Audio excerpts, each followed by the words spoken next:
Tout commence par quelque chose de simple, et pourtant ça construit tout.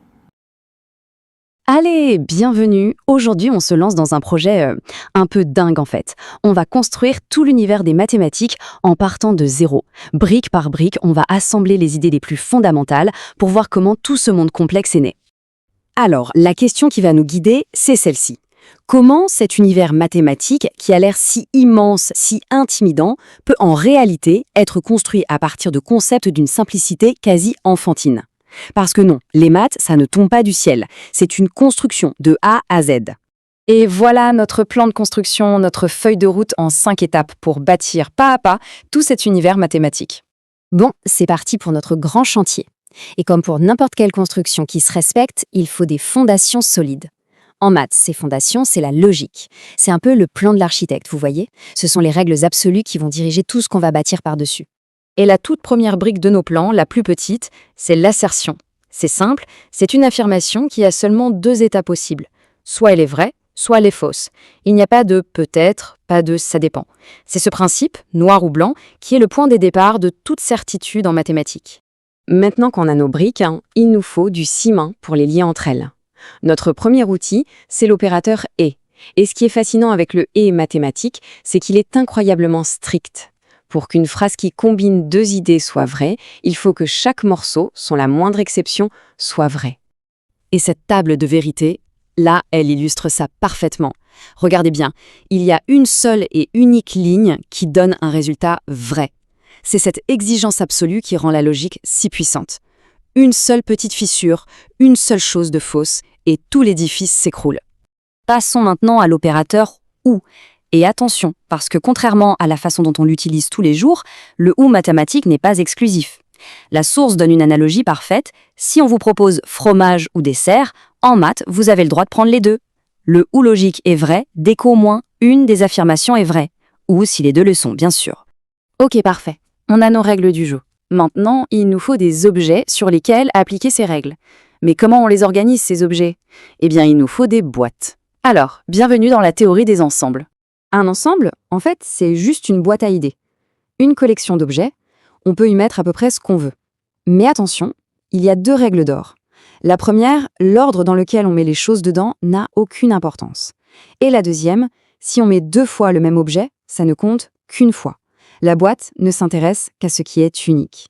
Et voici le petit vocabulaire de base pour jouer avec nos boîtes. Un objet dans une boîte, c'est un élément. Une petite boîte peut être incluse dans une grande. Il y a aussi une boîte un peu spéciale, la boîte vide, qui ne contient rien. Et puis on peut faire des opérations. On peut fusionner le contenu de 2 boîtes, c'est l'union, ou au contraire, ne garder que ce qu'elles ont en commun, et ça, c'est l'intersection. Bon, récapitulons, on a des règles logiques, on a des boîtes pour ranger des trucs, et maintenant? Eh bien, il est temps de mettre quelque chose de vraiment concret dans nos boîtes. Il est temps de construire nos toutes premières briques, les nombres. Sauf que l'arrivée des nombres, ça amène un défi complètement vertigineux. Comment est-ce qu'on peut être sûr, mais absolument sûr, qu'une propriété est vraie pour tous les nombres? On ne peut pas les vérifier un par un, il y en a une infinité. Comment on peut bien faire pour prouver un truc pour l'infini? Et la solution, eh bien, elle est d'une élégance et d'une puissance assez incroyable. C'est le principe de récurrence. L'idée est juste géniale. Imaginez tous les nombres comme une file infinie de dominos. Pour être sûr qu'ils vont tous tomber, on n'a pas besoin de les pousser un par un, non. Il suffit de prouver 2 choses. Qu'on peut faire tomber le premier, et que n'importe quel domino qui tombe fera forcément tomber le suivant. Alors, comment ça marche cet effet domino? C'est une méthode en 3 temps. D'abord, l'initialisation. On prouve que ça marche pour le tout premier cas. Hop, on pousse le premier domino. Ensuite, l'hérédité, et ça c'est l'étape cruciale. On démontre que si ça marche pour un nombre n, n'importe lequel, alors ça marchera forcément pour son voisin, n plus 1. La vérité se propage comme une onde. Et du coup, la conclusion est inévitable. Si le premier tombe et que la chute se propage, eh bien, ils tomberont tous, jusqu'à l'infini. Maintenant qu'on a des nombres et un outil super puissant pour raisonner sur l'infini, on peut commencer à vraiment jouer. On va explorer l'art fascinant de compter et d'arranger les choses. C'est un domaine entier des maths qui s'appelle la combinatoire. Regardons cette formule, toute simple en apparence, non? 2 à la puissance n. C'est court, c'est élégant. Mais quelle idée fondamentale et incroyablement puissante se cache derrière cette petite expression? La réponse est surprenante de simplicité. Imaginez un groupe de n personnes. 2 puissance n, c'est le nombre total de toutes les équipes qu'on peut former avec ce groupe. Pourquoi? C'est simple. Pour chaque personne, on a 2 choix. Soit elle est dans l'équipe, soit elle n'y est pas. 2 choix qu'on répète n fois. Et ce simple problème de formation d'équipe, eh bien, il nous ouvre la porte sur cette structure magnifique, le triangle de Pascal. Vous voyez, chaque nombre est simplement la somme des 2 qui se trouvent juste au-dessus. Mais ce n'est pas juste un joli motif. Ces nombres nous donnent une réponse directe. Par exemple, de combien de manières on peut choisir 2 éléments parmi 4? La réponse est là, sous nos yeux, dans le triangle. Et ces mêmes nombres qu'on a trouvés en comptant des équipes, ce sont les mêmes qui apparaissent dans une des formules les plus célèbres des maths, le binôme de Newton. Ça peut avoir l'air compliqué comme ça, mais ce que cette formule nous dit, c'est qu'il y a un lien super profond entre le fait de choisir des éléments dans un groupe et l'algèbre.